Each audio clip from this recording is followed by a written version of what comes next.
Creo que si hay una pregunta que me he hecho a lo largo de la vida y que ha sido una constante en las diferentes etapas, ha sido ¿qué es una buena vida? ¿O en qué consiste el buen vivir? Es una pregunta que aún hoy no consigo responder totalmente y que en esta charla trataré de dilucidar un poquito reflexionando con ustedes. Para ilustrar un poco esto, me voy a remitir a una anécdota, una historia que seguramente ya habrán escuchado porque es bastante antigua y es acerca de el empresario que visita una isla de pescadores.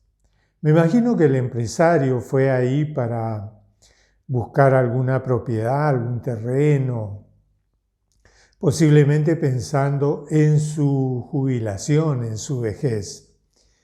Y llega a esta isla y se encuentra con un pescador con el cual entabla una conversación y una amistad. Y entre eso le pregunta un poco cómo era la vida del pescador ahí. A lo que él le cuenta, resumiendo, le dice que suele levantarse no muy temprano, 7, 8 de la mañana, desayuna con su familia, con sus hijos y luego sale a pescar por unas 3 o 4 horas. Regresa pasado el mediodía, almuerza con su familia, hace la siesta con su esposa y por la tarde sale al pueblo a encontrarse con sus amigos, tomar unas cervezas, un vino, en fin, charlando, para luego regresar a casa y prepararse para el descanso. Un poco sorprendido el empresario le pregunta, pero ¿y eso es todo? ¿No has pensado en trabajar un poco más, pescar una mayor cantidad de peces? A lo que el pescador le responde, ¿y pero para qué? ¿No? Bueno, para incrementar tus ingresos, a lo mejor podrías conseguir un bote más grande, ¿no? Pescar más y con el tiempo poner aquí una pequeña fábrica, ¿no? Donde se puedan procesar estos peces y a lo mejor llevarlos a una ciudad más grande, con lo cual te harías más rico, ¿no? Tendrías más ganancias. Y el pescador siempre le preguntaba, pero ¿y para qué? Bueno, tendrías un mejor vivir, un mejor pasar, ¿no? Tu familia también. Y finalmente, cuando llegaras a cierta edad como la mía, bueno, te retirarías para disfrutar de todo eso. A lo que el pescador, sonriendo un poco, le dice, pero ¿para qué haría todo ese trayecto si ya estoy disfrutando de esa vida, ¿no? Y bueno, en la primera vez que escuché esta parábola, esta anécdota, ¿no? Casi como que le di totalmente la razón al pescador, ¿no?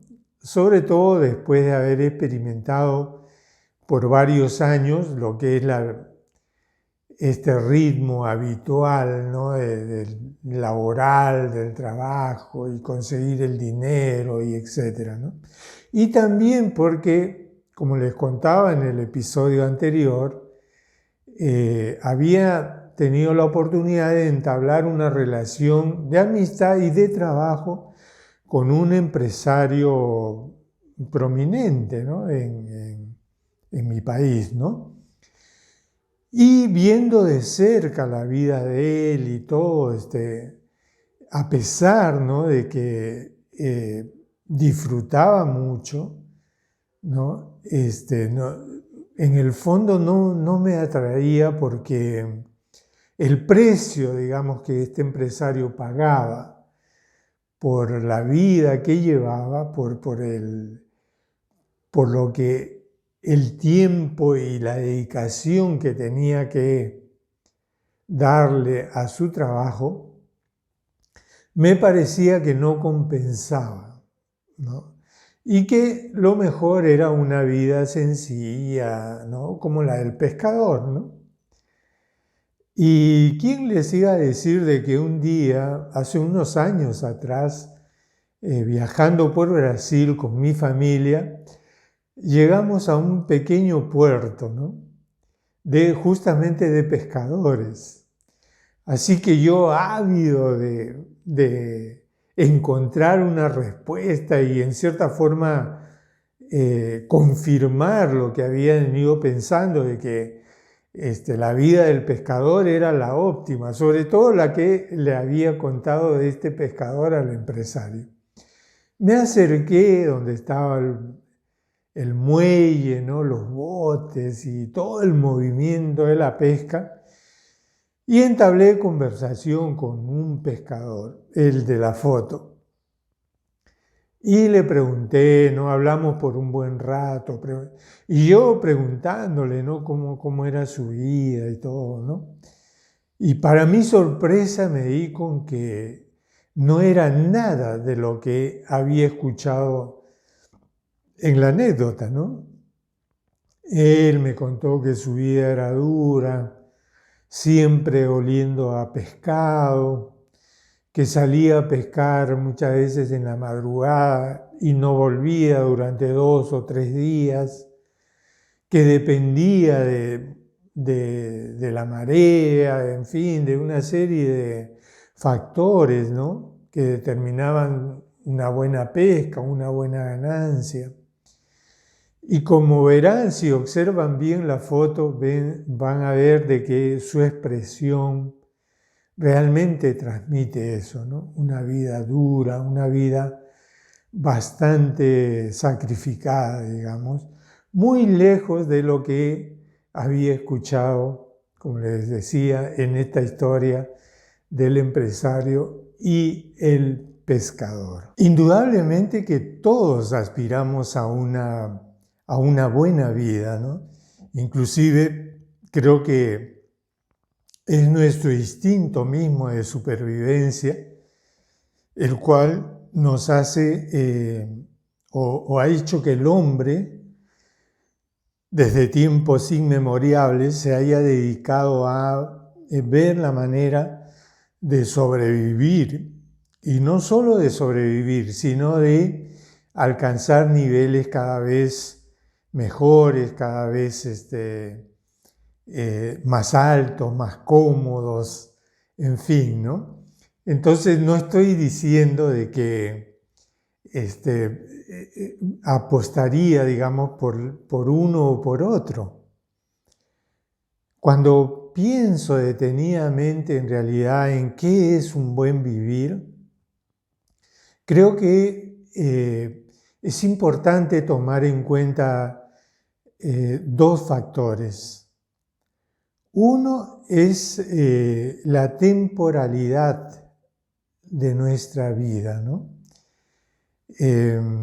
Refiriéndome nuevamente a este amigo empresario que, como les contaba, fue un mentor en cierta forma para mí en lo que respecta al mundo laboral, al mundo de los negocios. Pocos años antes de que él falleciera, y no, o sea, falleció no muy mayor, ¿no? Relativamente joven. Y en una de esas charlas que teníamos con él me contaba que había comprado un terreno, ¿no? En las afueras de Lima, un lugar también muy selecto, y que se estaba proyectando para construir ahí la casa donde él proyectaba pasar su vejez. Y que la que tenía, que era una mansión realmente en la ciudad, la alquilaría y usaría esos ingresos como una especie de pensión, de jubilación, ¿no? Y él, así, ¿no? Cuando conversábamos, un poquito como que divagaba y soñaba con esto, ¿no? Pero lo triste cuando me enteré de su fallecimiento fue de que no haya podido llegar a cumplir esos sueños, ¿no? Yo creo de que en la vida siempre quedarán cosas pendientes, siempre sentiremos que no hicimos todo lo que podíamos o todo lo que deseábamos hacer. Pero cuando uno tiene una ilusión así tan grande, cuando uno se proyecta a algo, ¿no? Y la vida y la muerte nos llega como suele llegar intempestivamente, entonces como que nos sentimos muy sorprendidos, ¿no?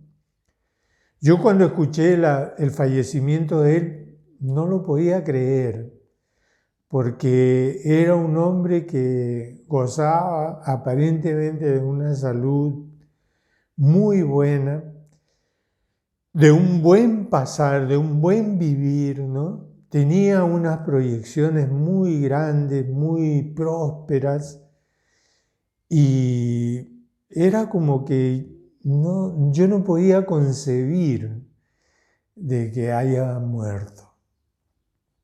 Entonces yo creo que este es un factor que hay que tener en cuenta. Y cuando hablo de esto, por lo general, recibo como un poco de crítica, ¿no? En el sentido de que ¿por qué piensas en la muerte? ¿Por qué?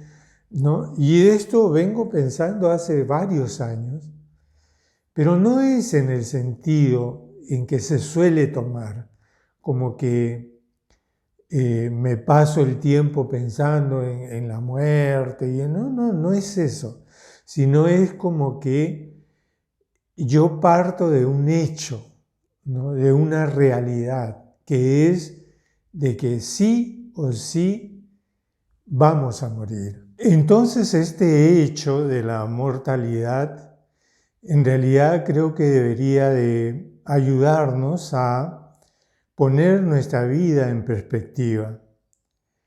Y ahí creo que intervienen también varios factores que determinan nuestro buen vivir.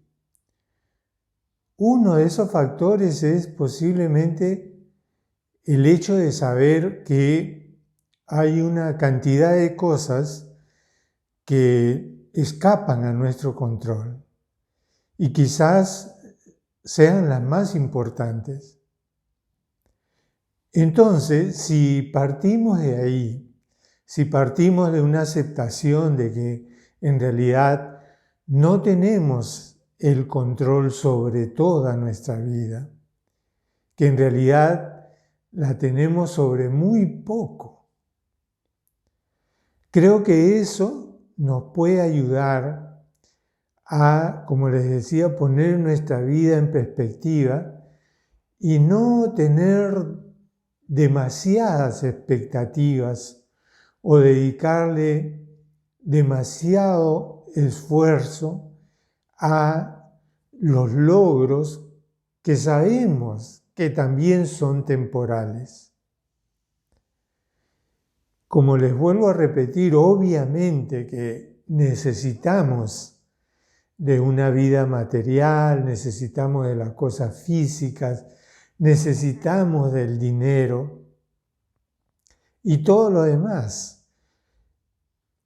Y es indudable que todos queremos gozar de una buena salud y para eso necesitamos de los servicios médicos y de una buena alimentación, y todo eso tiene un precio, un costo que no podemos eludir. Pero lo que veo es que cuando nos enfrascamos demasiado en eso, creyendo de que ese conjunto de cosas que podemos hacer por nosotros mismos nos va a dar la felicidad o nos va a dar la satisfacción de una vida plena, creo que ahí es donde nos equivocamos. Me parece que de alguna manera tenemos que buscar llegar a un punto medio, a un equilibrio en cuanto a todo lo que podemos hacer para que esté a nuestro alcance para una buena vida y equilibrarlo también teniendo en cuenta y reflexionando y no solo reflexionando, sino tratando de poner en práctica todo ese otro lado que escapa a nuestro control. Por ejemplo, aceptando nuestra realidad tal cual es, o aceptando nuestro destino. Y cuando digo aceptar, no es en el sentido de aletargarse, ¿no? De resignarse al destino que nos ha tocado, sino ver hasta dónde podemos influir o cambiar eso y hasta dónde no.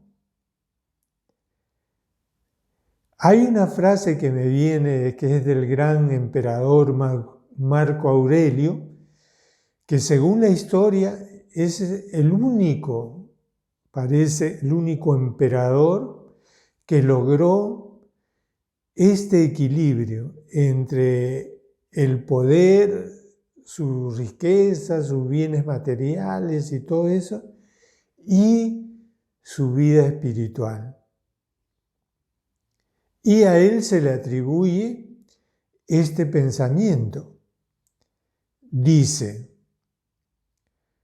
acepta todo lo que venga tejido en el tapiz de tu destino, porque ¿qué otra cosa podría acomodarse mejor a tu bienestar? Imagínense, ¿no? Es aceptar, ¿no? Pero no dice resignarse, ¿no? Sino es aceptar eso y tener la tranquilidad de que, bueno, eso es lo que nos corresponde y que eso es lo mejor. Y a partir de esa aceptación, ver qué pasos podemos dar, qué podemos cambiar, qué podemos mejorar, pero no como se suele hacer de manera frenética y, por ejemplo, ¿no? Pensar de que el dinero es el que nos va a solucionar todo o nos va a dar todo eso que necesitamos. Creo que ese es un error y eso lo podemos ver a nuestro alrededor y nos enteramos cotidianamente de que por ahí no es el camino. Entonces, resumiendo, creo que podemos hacer todo lo que sintamos o que deseemos hacer en lo que respecta al exterior, es decir, el trabajo, nuestra vida cotidiana, en fin, todas las labores que realicemos para obtener una mejor vida, perfecto. Sin dejar de lado o descuidar lo más importante, que es el tesoro, el gran tesoro que tenemos dentro de nosotros mismos. Creo que esa sería más o menos la fórmula de un buen vivir. Los espero en el próximo episodio. Gracias por su tiempo. Chao.